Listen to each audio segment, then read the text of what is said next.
তারপর কিন্তু দেখলাম যে সাইডে সাইডে কড়াইয়ে লাগতে শুরু হয়ে গেছে, তো ওটাও কিন্তু আমি চালিয়ে দিলাম।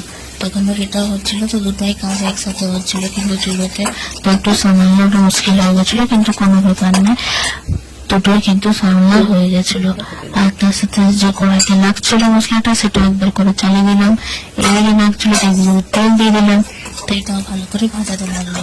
এবার কিন্তু এটা হয়ে গেছে, এবার আর কিছু করবার নেই, এবার শুধু চিড়া দেওয়া বাকি আছে। তো দেখুন বন্ধুরা, কত সুন্দর মা কিন্তু ধুয়ে নিয়ে রেখে দিয়েছে ঝুরঝুরা চিড়া, একটু গলে নেয়। তো এটা দিয়ে দিলাম ঢেলে, এবার এটা মিলে দিলে তৈরি আমার আজকের টিফিন। আর তারপর মা যে নাস্তা করবে সেটা পরের ভিডিওতে অবশ্যই দেখাবো। ফলো করে নিই পেজটা।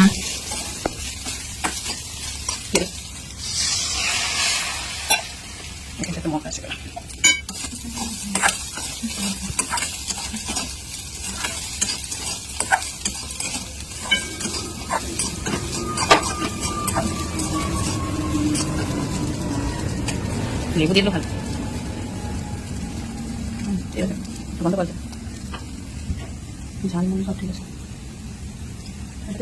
লেবু দেবেন, ঘরে আমরা চালাই।